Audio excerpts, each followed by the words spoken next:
Alam niyo ba mga banateros na talagang naisahan ni Vice President Sara Duterte sila Marcos Jr., Lisa at Martin Romualdez? Bakit?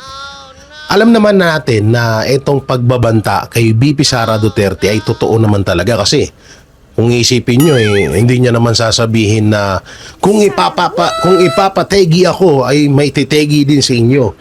So doon pa lang maliwanag na meron talagang plano etong mga anti-Duterte na i-chokot. Chokot na lang para hindi tayo i-chokot si Otor Chukchakin or itegi. Oo, etong si Vice President Sara Duterte. Bilang isang lawyer din, si VP Sara Duterte, alam niya yan. Alam niya na meron din talaga. So dahil nga doon, sa inunahan nga ni VP Sara Duterte, at sinabi niya sa publiko na kung ipapategi siya, ay may titegi din dito sa tatlong to. Yun ay talaga may kita natin na naisahan niya si Marcos Jr. Kasi sa totoo lang, sa sobrang lakas ng mga Duterte, at lalong-lalo na ni VP Sara Duterte, wala talaga silang kakayanan na pabagsakin nito. O kahit anong, tignan nyo, kahit anong paninira, ano na nga to all for one, no? Lahat versus isa. Diba? Magkakampi na yung Dilawan, Pinklawan, yung mga Pulangaw, diba? So, magkakampi-kampi na sila. Kahit anong gawin nilang paninira sa kay VP Sara Duterte, hanggang ngayon, sobrang talaga, sobrang talagang parang wala lang. Sige, maninira kayo, sige lang, siraan nyo ako, pero ang taong bayan hindi na nadadala. Nung una siguro, medyo siyempre, nung bago-bago pa lang, siguro mga 2023, na medyo nagkakaroon na ng hidwaan dito kay Marcos at kay VP Sara, medyo nagiging dalawa yung pag-iisip ng mga Pilipino na bakit sila nagkakagulo. So, dati, diba, pinapalabas nila na gusto kasi ni VP Sara na kontrolin daw si Marcos Jr. kaya daw nagagalit si VP Sara. So hindi daw pinayagan ni Marcos Jr. yun, kaya nagagalit daw si VP Sara. So doon naman sa sinabing yon, sa balitang yon, ay napakalaking kasinungalingan yun dahil obvious naman ngayon, 'di ba? Na si Marcos Jr. talaga ang kumokontrol ng lahat. Lahat nga ng galamay nga ngayon sa lahat nga ng departamento diyan sa gobyerno, 'di ba? Lahat ng mga department diyan halos ang mga leader diyan galamay ni Marcos Jr., AFP, PNP, NBI, 'di ba? Sa DPWH, sa DepEd. So halos lahat na. Siguro Korte Suprema na lang talaga yung hindi na sasakop ng kapangyarihan ni Marcos Jr. So dito talaga lumalabas dito na totoo talaga na merong balak talaga itong sila Marcos, Lisa at Romualdez na ipategi si VP Sara. Yun nga lang, ang nangyari, naunahan sila. Naunahan sila. Ngayon, hindi nila magawa-gawa. Kasi, syempre, kapag ginawa nila kay VP Sara, talagang obvious na sila ang pagbibintangan nun. Wala nang iba. 'Di ba? So, talagang napakalaki siguro rin pagsisisi nila Marcos ngayon na talagang, alam mo yun, na kahit anong gawin nilang pagpapaandar, pagpapalaganap ng pera, bigay dito, bigay doon, para lang kampihan sila at siraan si VP Sara Duterte o ang mga Duterte, kahit anong gawin nilang pagpapakulong sa mga taong kumakampi sa mga Duterte, lumalabas pa rin ng katotohanan na sila talaga yung may pagkakamali dito. 'Di ba? So, ang ano pa dito is yung kapatid pa ni Marcos Jr. na obvious na talagang, 'di ba, binulgar yung sikreto ni Marcos Jr. na iniingat-ingatan. So kahit din naman na siguro ngayon nagigets na natin na kung bakit yung mga sinabi, mga interview noon ni VP Sara Duterte ay ayaw niya dito kay Marcos Jr. dahil nga may ganitong bisyo. May ganyang bisyo ang presidente at siyempre pag may ganyang bisyo ka, iba na yung pag-iisip mo. So talagang lumalabas dito mga banateros, mga kabiyaya, na talagang sobrang naisahan ni VP Sara Duterte etong sila Lisa, Romualdez at Marcos. Ngayon, kung sakali man na ituloy talaga nila yan, pag hindi nga nadala dito sa impeachment at magkaroon at umabot ng 2028 presidential election, so sa COMELEC naman tayo magkakaproblema. So kapag nakalagpas pa rin doon sa COMELEC at talagang nanalo at sureball naman na mananalo si VP Sara Duterte, 'di ba? Kung wala naman siyang matinding katapat ngayon, sino itatapat niya? Si Risa Ontiveros. Di wow. Baka yung problema ng bansang Pilipinas itanong sa ChatGPT, mahirap 'yun. So talagang may posibilidad na gagawin nila at talagang kung gagawin man nila 'yan, at least tayo alam na natin, no? Ibinalita or sinabi na sa atin, pinag-prepare na tayo ni VP Sara Duterte doon sa kanyang live, doon sa kanyang video na kapag siya ay pinagurgor, pinategi nila Marcos, ay may tetegi din sa kanila. So doon naman sa about do sa ipagtetegi or inuutosan ni VP Sara, sa tingin ko hindi naman talaga, wala talagang matatawag na inutusan si VP Sara Duterte. Wala silang inutusan mapatungkol diyan. Ang pinupunto siguro ni VP Sara ay yung mga supporters. No, yung mga supporters na kapag ginawa mo kay VP Sara to, yung mga supporters ng Duterte ang babawi sa ginawa mong kahayupan kay VP Sara. So talagang kawawa dito ang administrasyon kasi naisahan kayo. Buti nga sobrang lala mo na, BBM. Bakit? Bakit sobrang lala na ni BBM? Biruin mo halos meron pang 92 days na mapag-uusapan ang hearing or ang impeachment trial sa Senado. So sa 92 days, magkano ba ang ginagastos sa kada hearing? So syempre pera natin yan. Pera ng taong bayan ang ginagastos dyan. Walang pera ni BBM dyan. Si Raulo lang yung magsasalita nun.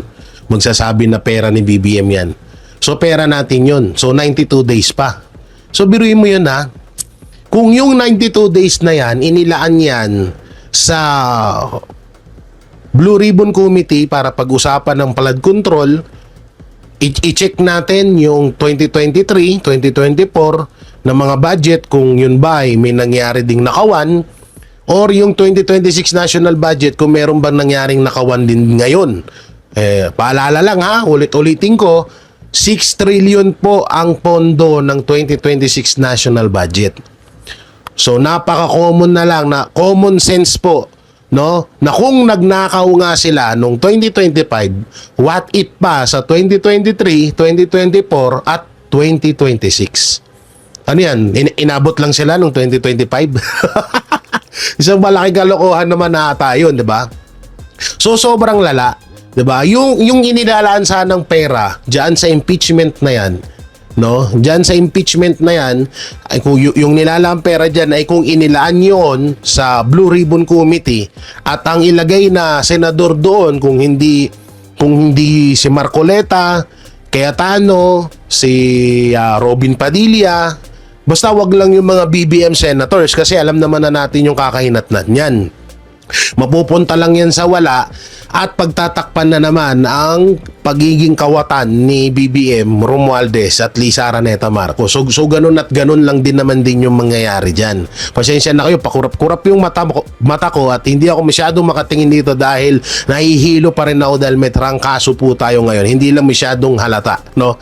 So ngayon mga banateros, sobrang talaga, sobrang tawag dito, sobrang nakakapanghinayang na yung inilalaan sa impeachment na yan, na alam naman na natin na kung impeachment lang ang usapan, mas karapat dapat atang kay Marcos Jr. yon ipataw sa sobrang daming perang nawawala at nagiging mga nakawan ngayon. So ngayon, alam naman din natin na yung impeachment na yan ay pangtabon yan sa issue sa flood control scam para hindi na mabusisi ng taong bayan, hindi na mapansin at hanggang sa makalimutan na rin yan. Pero wag ka. Hindi kami mapapagod na ipaulit-ulit sa mga Pilipino na itinuturo ng mga testigo, kagaya lang ng 18 Brave Marine, nila Saldico, Gutesa, at iba pa, na dawit si Marcos Jr., Romualdez, Lisa at iba pang mga congressman dito sa nakawan na nangyari sa flood control project. 'Diba? So paulit-ulitin namin yan, hindi kami magsasawa dyan. Akala nyo yung ginagawa nyo impeachment, makakalimutan na namin? Hindi, no? So yun na mga banateros, mga kabiyaya, sobrang nakakapanghinayang lang at sobrang lala na talaga nitong pinagagawa ng administrasyon na imbis na mag-focus tayo at nag-utos siya, ha? Inutos niya yan. Baka nakakalimot tayo, inutos ni Bongbong Marcos yan na isumbong or aksyonan yung mga nakikita natin na mga nagnanakaw sa pondo ng taong bayan. So sa bunganga niya mismo nang galing yan na ngayon ay sinusunod lang natin. Ang masaklap doon, kapag tayo ay nagbablog or nagsasalita ng about sa korupsyon at nai-involve ang pangalan niya, ng asawa niya, pamilya niya at ng pinsan niya at iba pang mga garapatan niya sa Congress, ay nagagalit at kinakasuhan at ipinapakulong yung mga taong nag-iimbestiga sa maanumalyang flood control project. So grabe, no, biruin mo 92 days pa. May 92 days na trial sa Senado.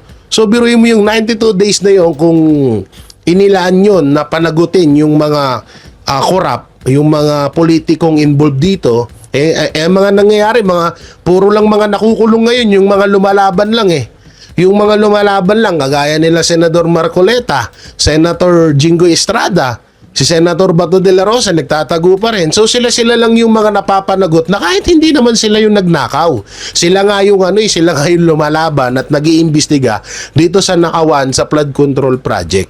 So grabe, no, milyon-bilyon na naman po mga kababayan yung inilalaan dyan sa impeachment na yan. Hindi ko sinabi, hindi ako tutol na itigil na yung na wag pag-usapan yung impeachment. So karapatan din nila yan. At alam ko naman din na nakakasiguro ako na hindi naman talaga impeachable si VP Sara Duterte at mas deserve pa na nga ni Marcos Jr. yon. Ang akin lang yung 92 days na yan at yung natirap yung mga una pang trial kung inilaan yan sa mga proyekto sana na pag-uusapan or batas na may sasampa dyan sa Senado.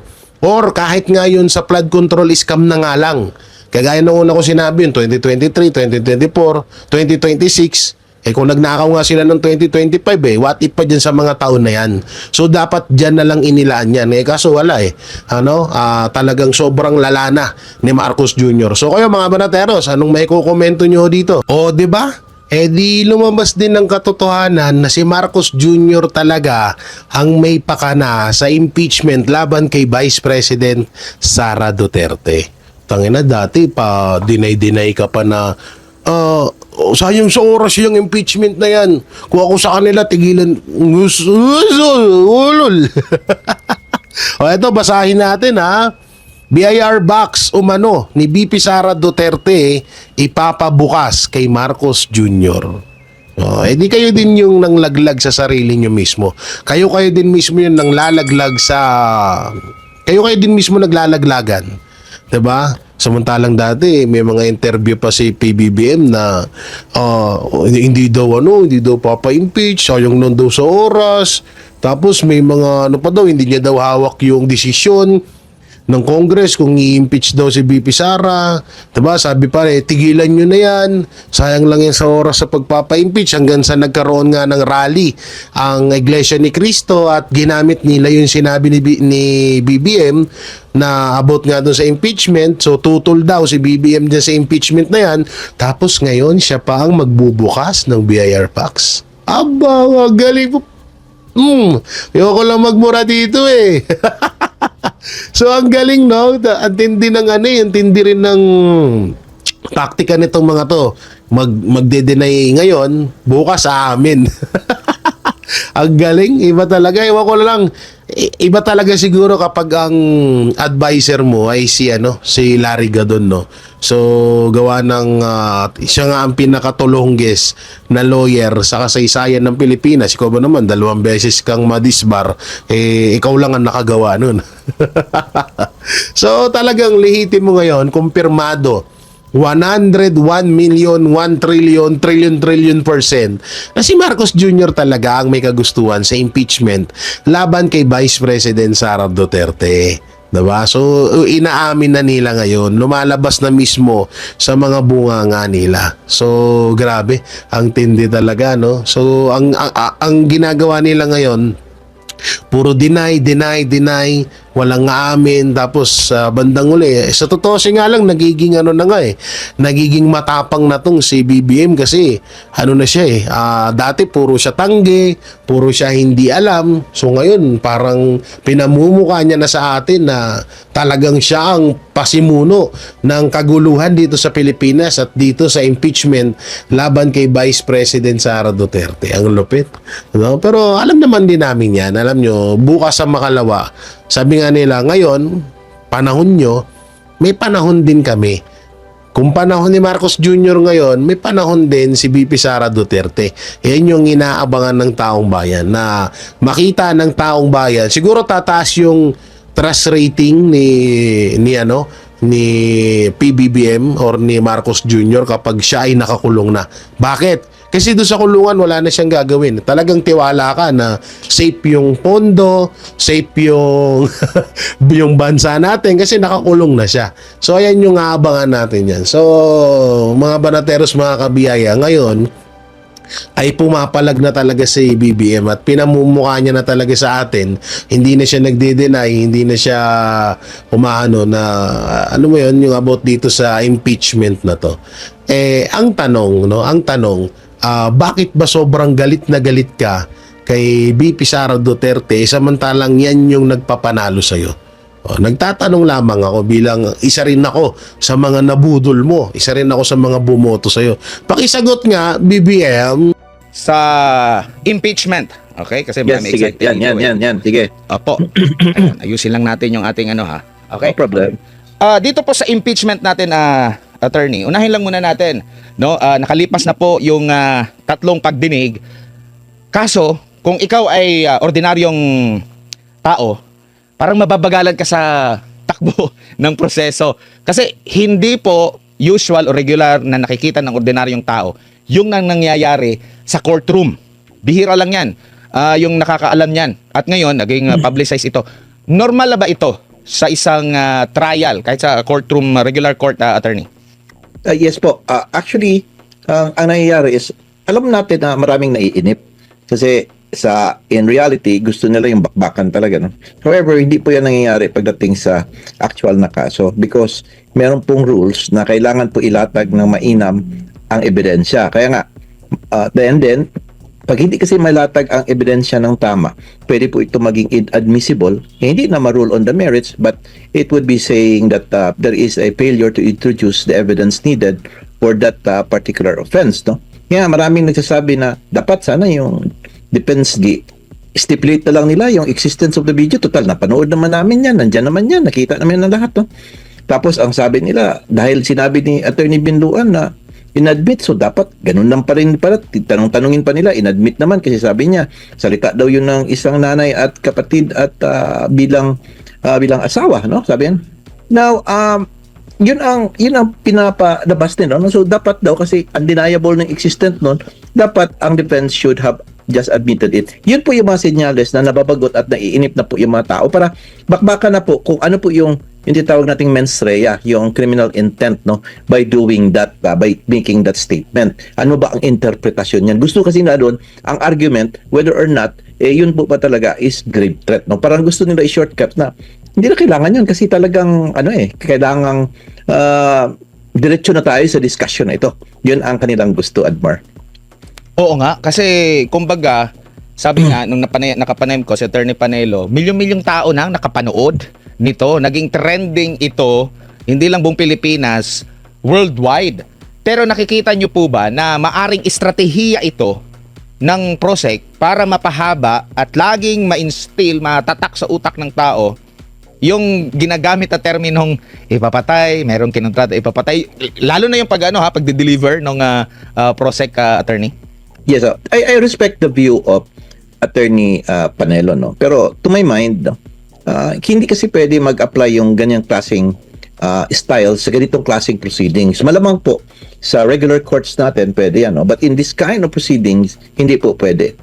Ang issue kasi is not only whether that video exists. Hindi po lang yan ang issue. Ang real issue nito is that yung pong video ba na yan, legally, fairly, and credibly ba na magamit ng prosecution to prove an impeachable offense, no? Kasi ang impeachment proceeding po is sui generis. Alam po natin, it's not an ordinary criminal, civil, administrative case. No? It is both legal and political in nature. O, klaro po yan, ha? So, there is that impeachment court kasi, at meron din po tayong tinatawag na court of public opinion. Nawala po yan sa regular courts. Sa regular courts, bawal mag-video-video doon. No? Isa lang ang boss doon, kundi ang regular court. Dito po, aside from the fact na may impeachment court, meron pong mga taong nanonood na interesado. So we have this court of public opinion, Admar, no? So, kaya ang prosecution, dapat gawin nila, they have to do more than simply saying that the video exists, no? Kailangan ipatunayan nila na ang evidence was legally obtained, okay? Properly authenticated, fairly presented, wala pong butas, no? And not gathered or used for purely political purpose. Yan po pinaka-importante, ha, na dapat ipakita nila na hindi po yan siya kinuha or ginather para gamiting pampolitikal, no? Because if the defense here, yung panel nila season, will be able to show that the evidence was procured, selected, or presented as part of a political operation against this Inday Sara, who is a political enemy, then the foundation of the prosecution's narrative becomes seriously weakened. Kasi ganito yan pinipresent lang nila yung splice nung 2-minute video.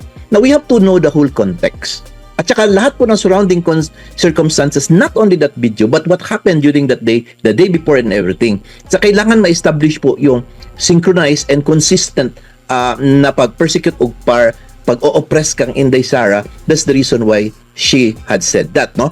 Yun po ang narrative ng defense at kailangan nilang ma-prove yan. Ang prosecution naman hindi. Legal itong ginawa namin. Para lang talaga dahil sinabi niya, tatanggalin namin siya. They have to stick with the law. And they would not say it's not political in nature. Yun po ang dahilan. Kaya magtataka po yung iba, bakit grabe yung objection, grabe yung cross-examination. Kasi gusto nila malaman kung dinadaan niyo ba ito ng paspasan or kinuha lang ito kay for purposes of prosecuting Inday Sara dahil meron kayong selective persecution. Kita mo, Edmar, yung mga questions on the cross, that ang unang mga things na nangyari is that kayo lang ba motopropyo ang gumawa nito? Nagsabi ba kayo sa PSG? Nagpunta ba kayo sa National Security Council? Nagpunta ba kayo doon sa CIDG, sa AFP, intelligence? Kasi sabi nyo, it is a matter of national security or threat to the life of the president. Did you do that? So hindi daw. So ibig sabihin, on that point, the defense is trying to prove na ginagamit ito political. Sila naman, they should have, a prosecution should have presented na hindi na kailangan ang pag-present yung sa PSG and everything. So ganun no? Second, sabi na naman ng defense is that, sige, itong bakit ang inimbestigahan ninyo, ito lang yung threat against the president, pero hindi nyo inimbestigahan yung sinabi ni Inday Sara na ang security ko, may security ako at pagpapatayin ako, yung statement na yun, bakit hindi ka rin gumawa ng grabbing investigation with respect kay Inday Sara because he is also the second highest person in the elected official in the land. So ibig sabihin kung focus nyo lang si BBM, klaro political in nature. Yun ang laban dito, laban dito. O kaya kailangan talagang ma-present yung witnesses na yun para ma-cross-examine ng defense. Opo. At ang isa din sa mga wina-wonder ng ating mga kababayan, saglit lang, ang mga senator judges ay mas marami ang hindi abogado. Ma-appreciate ba nila itong mga ganitong mga klase ng nakikita lang natin sa korte normal? Paano? Di ko nga alam kung lahat pa kagaya. Kasi ang common na talagang laging nagtatanong, nakikita mo talagang ginagawa nila yung kanilang assignment. Yung mga kalimitan mga abogado at saka yung mga halimbawa Senators Cayetano, ng dalawang Senator Cayetano, nandun din yung iba. Pero karamihan doon, hindi po mga abogado. Paano nila ma-appreciate kung tama sabi nga nang nabasa ko na netizen, at the end of the day, pwede namang hindi lang kasi yes or no lang naman yung iboboto yan kung pabor ba ako o hindi na i-impeach si BP Sara, attorney. Kaya alam mo, meron yan sila mga lawyers to analyze for them, no? But kung makita mo, Admar, no? Gusto ko kasi sa ating mga nanonood dito, na laliman nila ang pag-intindi sa nangyayari ba. And they will not just stick to the four corners of that law na sinasabing may grave threats. Ang purpose talaga, bakit ini-enforce yun? At ang political nature of everything. Dapat ganun po tayo mag-isip. Now, tingnan po ninyo, na-reinforce po yung aking opinion or pananaw na political talaga ito. Bakit? If you'll notice the senator judges, both camps, both camps, minority and majority, talagang nire-repair nila kung saan sila nakalin. 'Di ba? Kita mo yung mga katanungan nila, si Risa Intuberos is trying to fix what has been destroyed in order that maremedyohan. The problem is that mali lang pagkatanong, kaya mas nag-bolster tuloy yung defense, no? Now, if you will see si Tito Soto, ano, talagang nire-repair nila yung credentials, tinatanong, di ba, meron ka pa rin sa abroad and everything na nag-training ka, pinifill up nila. Now, and Senator Adon Petercano is also doing the same, honestly, in favor din sa, because nag-start ang prosecution, they might as well start also with this kind of protection on kung saan tayo leaning. So in that particular sense pa lang makita mo, mayroon ng bias. They cannot appear to be a cold, a neutral judge, no?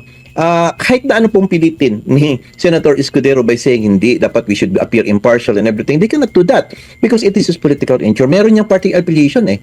Alam natin na yung iba is aliado po ni BBM, kakalaban Inday, and then si Inday, meron din siyang mga kaalyado dyan. Whether we like it or not, kailangan po yan siya. Ang akin lang, nakita doon, isang senator judge lang ang medyo sharp at saka appears to be impartial, hindi bias, magtanong, yung kay Robin Padilla. Nagulat ako sa lahat sa kanila na nag-graduate sa University of Prison, yun pa ang mas magaling magtanong. At ang katanungan po niya, directed to the witness, never directed to the lawyers. Kasi ang clarificatory questions po ng mga senator judges or mga judges for that matter should be directed to the witness, not directed to the lawyers. Huwag mong tanungin because that is their theory. Hindi yan sila ang nagtatestify. No matter how long their statements there, that will not supposedly be used as a basis to arrive at a decision.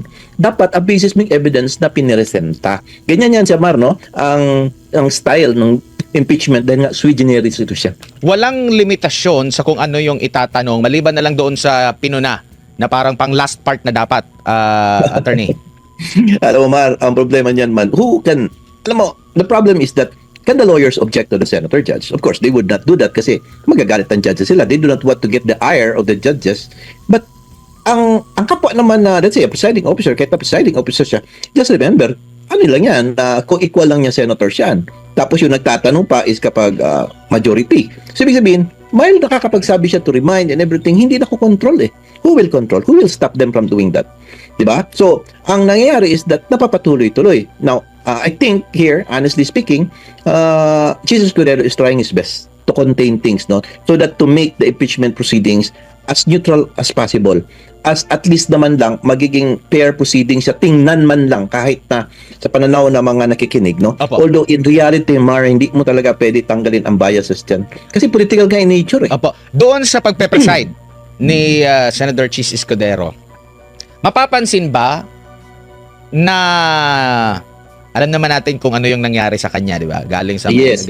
isang majority, lumipat matapos ngang umugong yung mga kaso-kaso. Mapapansin ba doon sa kanyang pagpe-preside na yun nga, yung parang leaning, meron bang bias doon sa kanyang pagpe-preside po?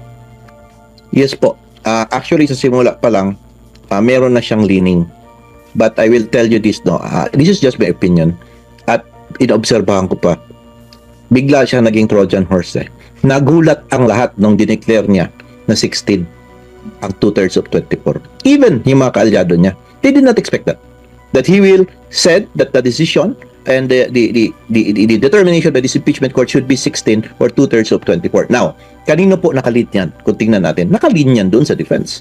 And that is the most important threshold. That is the most important thing in these proceedings para ma-discuss lahat kung ano ba talaga. Kasi yun ang habulin. Mahirap hanapin ng 16 eh. So technically speaking, akin ang tong pananaw 16 votes na yan. How could they get 16 votes?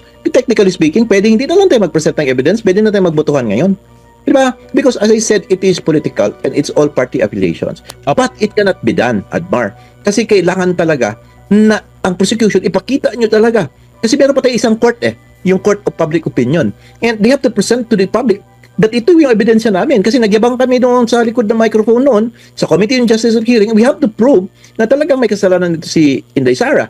Now, ang defense naman would say, oh, I have to say that my client or ako, the respondent, is wala talaga ako, inosente ako. Kasi meron pang tumitikin ng tao. Hindi naman pwedeng papayag ang mga tao na stop na lang ang impeachment court, magbotohan na tayo. Kasi gusto rin natin malaman ang katotohanan ng lahat. Kasi dyan malalaman, Mar, kung ang pag-politically motivated ito, talagang masisira talaga ang prosecution, pati ang mga kaalyado nila na talaga political persecution, it will really destroy them. Yan ang aim din ng defense, no? Para pagdating ng panahon, maklaro natin kung sino talaga yung nagbe-bend at gumagawa ng twisting ng batas para lang ma-persecute politically ang isang political opponent. Opo. Yung nakalipas na 3 araw na trial, mula nung pag-upo niya, nabanggit na niya yung, kailan ba niya ibinanggit yung threshold na 16? Sa simula, bago Sa simula, di ba? Yeah. Okay. Yeah, the presiding officer would like to make some manifestation. So, 3 araw na yun. At doon Yes. sa 3 araw, walang nag-object na kahit isa. Pero merong nag-clarify. Which is sinabi Nag-clarify. niya na hindi ito opinion lang, legal opinion, kundi yun talaga ang paninindigan ng impeachment court. And Hindi, sinabi ni Jesus Cordero, yes, that is it, no? opo. So, Hindi na ba ito mababago along the way? Or I think magiging questionable ba kung along the way mababago? Inapprove na nila yung mga journals ng unang 2. yes, you're very good at pointing that out, no? I think with respect dun sa loob ng Senate proceedings, hindi na yun mababago, Mar. Bakit? When it was uttered or made by ruled by Jesus Cordero, nobody objected. No one. Tanga nga lahat eh. Even the defense, tinakit tayo. Nagulat sila noon, ha? Parang hindi na na-expect, makita mo talagang reaction. I've been reading them, their body language and their, nakita ko. Then, pagkabukasan, in-approve ang journals without, again, any objection. So, carried na po. That's why when Senator Lacson asked, is this the opinion of the presiding officer or ito na po ba yung pamantayan natin ng ating ng korte? Sabi niya, yes, that is now the definitive thing that the disimpeachment court will follow. Di ba? Parang ganun. So, ibig sabihin yan na yan. Fix na po yan siya dyan. Kasi wala na silang nagawa. And in fact, after that, before tayo nag-interview 2 hours before, may nabasa ako doon na posting na parang agree din talaga nagka-clarify lang siya pero okay sa kanyang 16, sabi ni Senator Lacson, if I'm not mistaken. No? Alam mo po makapagbago nito? Yung motion na ipinail nalaman ko lang ha, I do not know if you also through it, yung motion na pinail ng company attorney Torion, questioning the constitutionality of this presiding officer. What if the Supreme Court decides and say that the June 3 ruling and tama yung position ni attorney Torion's camp and dapat hindi siya dapat maging presiding officer si Chus Escudero. Yun nga yung susunod na tanong ko sa inyo. Yan. Kasi, Diba? hindi ba presiding officer lang, lahat ba na kanyang ginawa bilang presiding officer Yes, ay that's magiging the void? point. If ever Yes. na magdesisyon, pabor sa... Yes. Okay. Yes, even his statement that yung mga objections, of course yung statement siya sa threshold kasi covered by everyone na yun, no? Kasi na-pass naman yun. Ang problema doon, yung mga objections, yung mga denial or yung overrule ang mga rulings and everything, kung sino ginawa niya, pwede yun siyang ma-nullify. And it is possible na baka magkaroon ng mistrial. No? And that would be an automatic acquittal, no? Kasi parang tingin ko na gano'n, no? Although, wala po ako nakitang bias ni Chis Escudero so far, ha? In fact, ang ginagawa niya, pinagbibigyan niya lahat. Except for the threshold of 16, pinagbibigyan niya lahat. Ay, pinapasalita niya ng todo, binibigyan na, sige, mag-manifest ka dyan. Si defensor, kahit na improper yun, sige na lang, magsalita ka na lang. Kahit na yung mga manifestation ni Ligutan, after sa tanong ni Rizal Tiberos, sige na lang. Ikaw yun sa defense, binluan, nagsalita. Hindi man yun siya dapat. But binabiyaan na lang niya dahil he wanted to be as fair as possible. In fact, napansin mo, pag magbabangayan yung dalawang lawyer, sandali, I will be the one to ask question. Di ba? Siya na lang para matapos na ito kasi ito ang question na dapat itanong. Kaya lang, ang technique ng pagtanong is that more on parang iba ang dating kasi, no? So, what I'm trying to say is that it may affect, no? As I understand, sabi ata ni Attorney Powa, hindi daw nila alam yung pinail ni Attorney Torion's camp, no? And I haven't seen that also, no? And ito naman, nababasa ko lang sa Facebook, no? And that's why I could make an opinion. So, yun ang natitingnan kong worry. What if ko suddenly, hindi. So, sabihin natin, maggagawa na naman ng bagong presiding officer, mag-elect, and then magkikreate na naman ng ruling ang bagong presiding officer by saying, sige, the threshold, we will leave that until such time that the decision of the Supreme Court in the Alan Cayetano's case will be decided upon on the issue of kung magkano on threshold, kailan ang threshold. So, pwede nating i-stop. Parang ganun ang mangyari, parang mabibitin tuloy, no? So, that is what I am actually afraid of, no? Na possible na ganyan po ang mangyari. Ito naman sa akin, para mo naman kasi advance mag-isip, parang nag-iisip ko lang na possible na mangyari, Edmar. I-discuss natin na malaliman yung closing remarks ni Attorney Vinluan, no? Kasi meron ko akong hawak actually na naipadala ko rin ito sa iyo para mabasa natin. Yes. Day 2 ata ito na pag-question ni Yes. Senator Judge Risa Hontiveros at kino-coach siya dito. Ang sabi ni Risa Hontiveros, nung kaharap niya yung prosecution, none of these statements are proof that Vice President actually contracted an assassin or hired one. Yeah. Dito pa lang sa termino na ito, parang makadepensa na ba siya?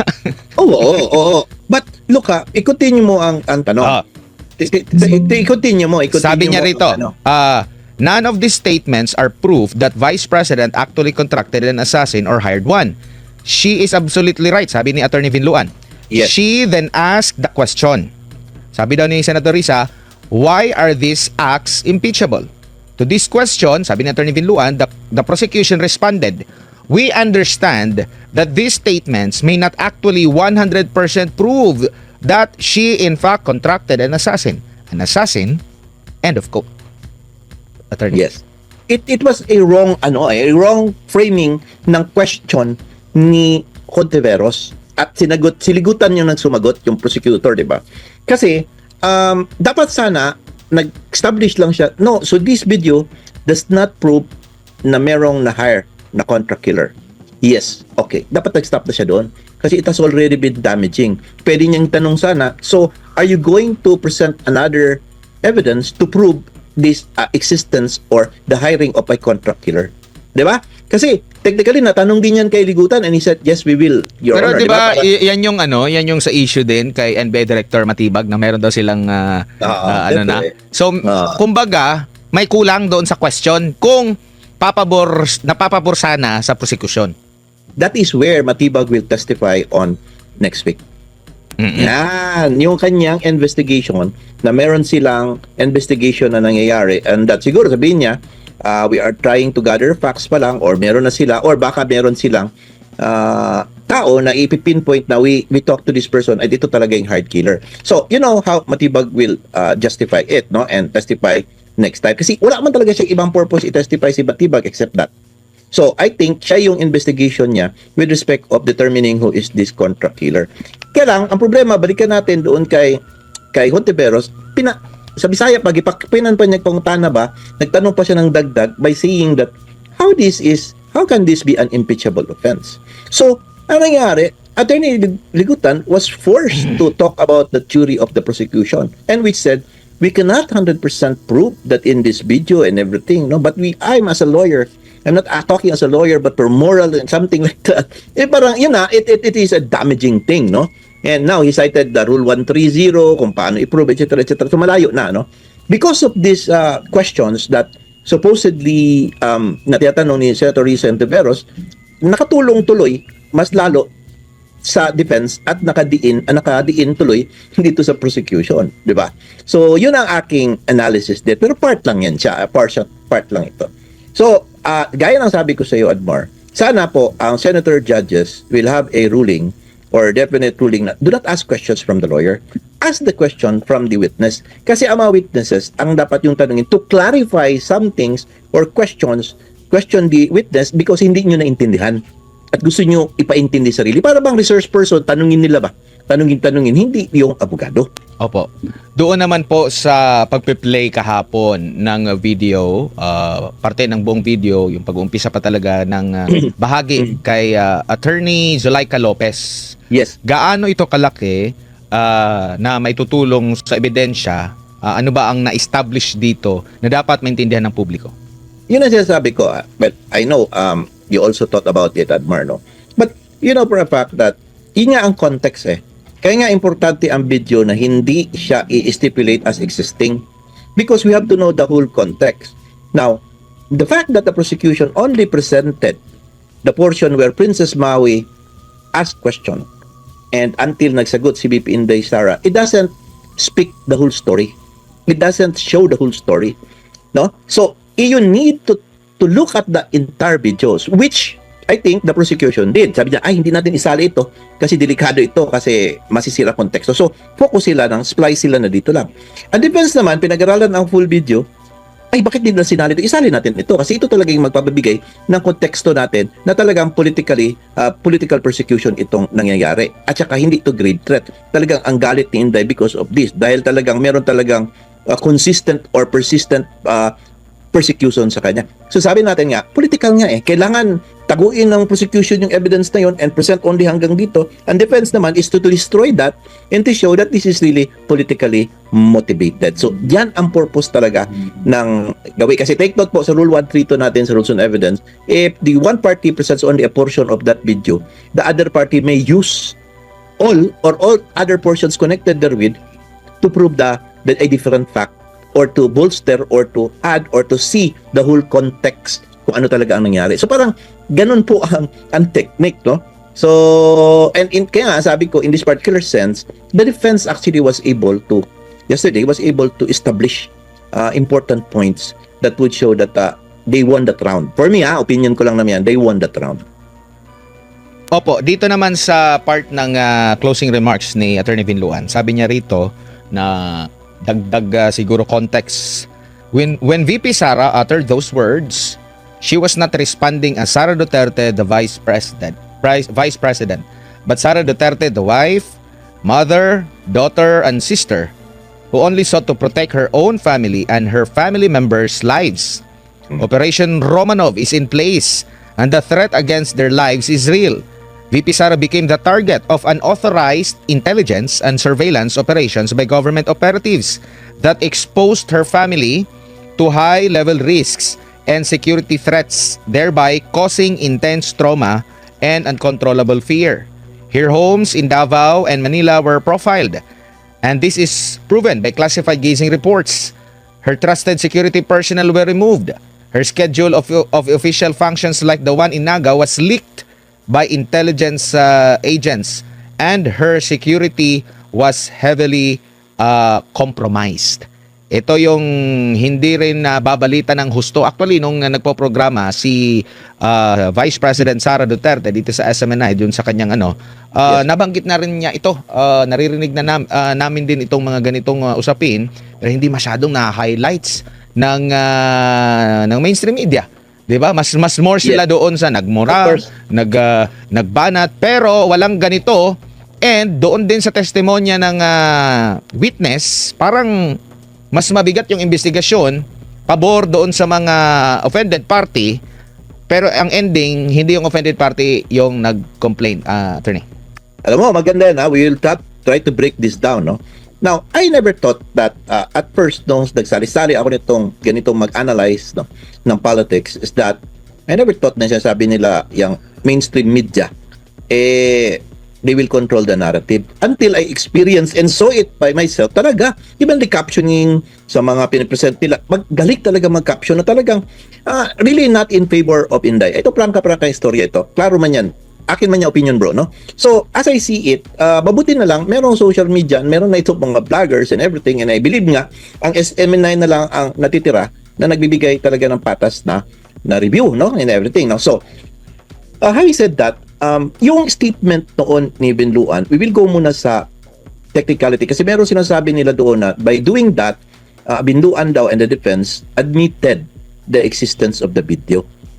And therefore, bakit pa kasing i-present pa yan? Diretso na lang tayo sa gera.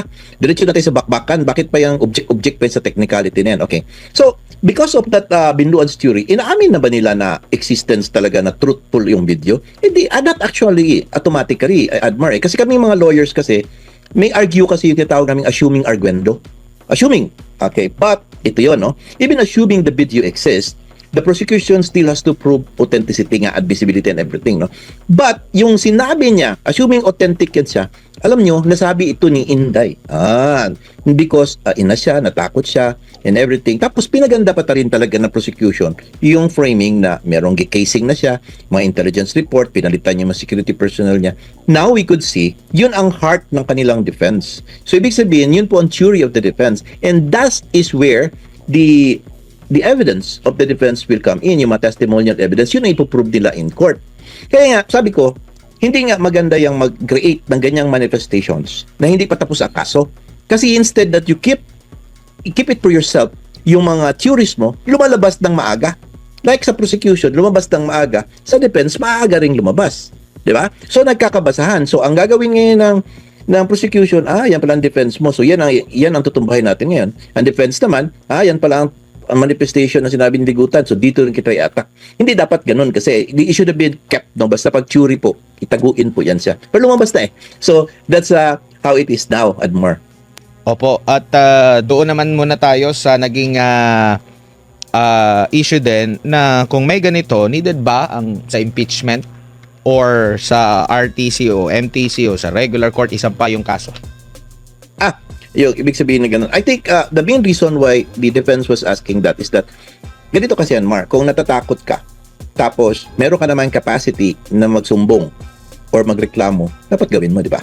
Iba yung natatakot, Mar, na magtatahimik na lang dahil baka may masamang mangyari sa kanya. Sa kanya, he's the President of the Philippines. If he is really bent in showing na he is, meron talagang threat at legit at natatakot siya, then he has to make a report, appear in the investigation, pabatter niyan, punta siya, magsali siya, mag-cooperate siya sa investigation ng NBI, inform PSG, tawag yung mga ISAP, tapos yung Security Council niya, mag-conduct ng task force investigation on this. Not only to himself, but also to Inday Sara, not to show talaga, no? Then, after that, he files a complaint.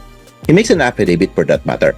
Kasi, by not doing so, it would only mean that he is not threatened at all, or the worst is that there is really no threat. At alam nila, it was spoken by BP Inday Sara out of frustration and anger dahil nga nagpatong-patong na yung inis niya sa ulo niya. And the last straw was that of Zuleika Lopez at that time. So, yun ang, alam nila yun because that is how they read it. That's how we read it. That's how you see it. Everybody knows that. Kaya lang, pinupush talaga na gagamiting narrative para pagtanggal sa kanya. So, what does it implies? Political persecution. It is politically motivated. On that point pa lang, panalo na ang defense. And I think, in this particular article, I would say that BP Inday Sara should be acquitted. Opo, natawag din nga ako nung nabasa ko yung post ng abogado rin at stand-up comedian na si Edward Chico. Sabi niya rito na, sabi ni Sara, pag napatay siya, papatay niya si BBM et al. Naisip ko lang naman, ba't sila natakot? Ipapatay ba nila si Sara? Kasi kung hindi naman, di ibig sabihin safe sila. Kasi nga, conditional threat yung ano. Safe ka, di ba? Parang ano ba? Yung, alam mo, Attorney Chico, I'm following him kasi, ano siya, magaling din siya magsalita. But, yun ang mga logic dyan eh.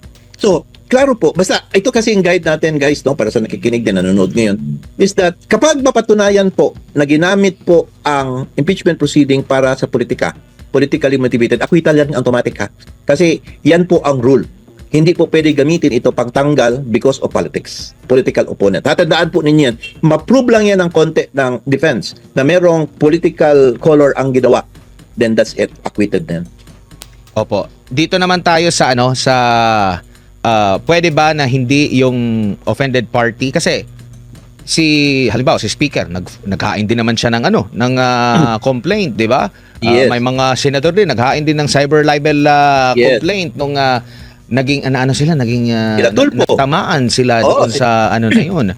So ibig sabihin walang makapipigil sa kanila. Pero parang less ata yung effort din ng NBI kasi hinugot lang mula doon sa speech or sa video. Sa speech yata yung kay speaker, video comment yung kay BBM. May tuturing na ba yun affidavit? Hindi. Alam mo, maganda yung way you think, Admira. That's what I like in you. And kung nag-file sila ng mga affidavit complaint sa cyber libel, and these are the things, it only means that is so much important to protect your credibility, integrity as a person, correct? Now, if you are really threatened and you have the capacity to do that, in order to protect yourself, your security, your life, limb, or even property, you file a complaint. You did not do that in this particular case. In fact, ang kinuha nila yung snippets from the video presentation, speeches and everything, which doesn't say anything except political masyado ang purpose to say to the world na sila tinatakot na mga ganito. That is not the forum to air your grievance against BP Inday Sara nila, BBM at ni Martin Romualdez. The proper forum is to file a case in court, but they did not do it. Why? Because they know there is no actual threat and it was spoken out of frustration and anger by BP Inday Sara. Opo, dito lang tayo sa komento siguro mo, attorney, kasi binira po ni Congressman Polong yung pahayag ni House Prosecution Spokesperson Rene Co. 'Di ba? Nagbanggit si Vice President Sara Duterte patungkol doon sa bloodbath, no? Kung saan hindi siya magpapatinag, duguan man siya pero hindi siya magpapatinag kasi bumanat kasi ito. Basahin ko lang yung comment ni Congressman Wait, Pulong. please. Sabi niya rito, Please. Rimeco says the public is not interested in Vice President Sara Duterte's statement but only in the evidence. So, sino bang maglalatag ng ebidensya? Ang prosec ba o ang depensa? With all due respect, she should stop pretending she speaks for the Filipino people. Hindi siya ang survey firm at lalong hindi siya ang boses ng buong sambayanan. Before lecturing others about governance and accountability, perhaps she should first explain what qualifies her to speak with such certainty on matters of executive leadership. Governing a country is far different from delivering speeches or political sound bites. Instead of dismissing the Vice President's statements, she should respect the Senate impeachment process and allow the evidence to be presented, examined, and weighed by the proper constitutional forum, not prejudged through press conferences. Public office demands humility. No one, especially a first-term legislator, should assume they alone define what Filipino people care about. Let the evidence speak. Let the process run its course. Let the people decide. Sinong kabataan ba nire-represent nyo? Kung na-recruit nyo na gumamit ng armas at ng ambush ng military, ang recruitment ng mga bata booming ba? Kaya kayo galit kay Inday? Di ba dahil nahinto? Nakinabang ka kay Zaldico, di ba? Kapilido mo pa. Pauwin mo naman siya. Huwag mo problemahin ang demon level girl. Pagpuyo, day. Kaon sa daghan bugas. Nga tag 20 uban na si Bangagog Charis. Sakay-sakay ra kas kasikat ni Inday, lupigon ra ka sa mga sangguniang kabataan sa Davao. Pero yung punto dito, kumbaga lalo na sa House Prosec, lalo na yung mga politiko, sabihin ko na lang mga politiko kasi sa side ng mga private prosecutor talaga, yun naman talaga yung kanilang, ang iba kasi ng mga abogado, politiko din talaga yung ano. Sa side ng mga politiko talaga, ganito yung kanilang mga pahayag, attorney. So, in-expect na natin ito, lalo na sabi mo nga, na dalawa ang korte na meron ngayon, yung impeachment court at yung court of public opinion. Yes. Actually, that statement of Pulong, I read it. That is Pulong speaking, not the congressman. Galit din siya. Alam mo, kapatid niya yan si Inday. Blood din yan eh. So anything that, those things na hurled against Inday, magre-react yan. Kuya yan siya eh. Magagalit siya, di ba? Akin naman sana hindi na lang patulan itong or mag-go down tayo sa level ni Renico, which is correct. Dahil sinakyan ni Pulong ngayon, edi sumasakay tuloy siya sa kasikatan pag-uusapan siya. Katulad ngayon, pinag-uusapan natin. No? But if you'll notice, this Makabayan Block, when you hurl anything against them, hindi sila nag-respond. Napansin mo yan? Often, seldom yan sila mag-respond. No? Parang, the moment they made that statement, stop, ganun na yan sila. Ibig sabihin, ang technique nila is just to say those words and create what we call an atmosphere of chaos. Why? Kasi po, ang Makabayan Block, ang kanila talagang purpose or their existence in this world is not governance. It is not for the, actually, yung sabihin nating pagandahin ang gobyerno. They are against our government. Alam mo natin yan. Kahit sino upo na presidente yan, lahat yan sila kinaprotestahan niya yan. Kahit na siguro ang ating siguro Pope or Anghel ang nagpapatakbo ng ating bansa, poprotestahan pa rin nila yan. Because they are always against any form of government. They need to, yung how the government effectively works, they do not like that.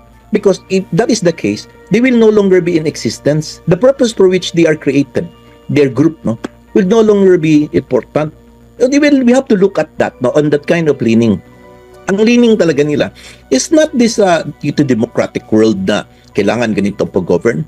Hindi po, as I would say, their interest really in this world is to, somehow comment kahit maganda o mali ang ginawa mo, comment, continue yan siya. That nothing is enough. And what they want is for the government to, to experience always problems. Kaya nga, they create yung mga wage hike na hiningi na mapakataas masyado, which is impossible to be given.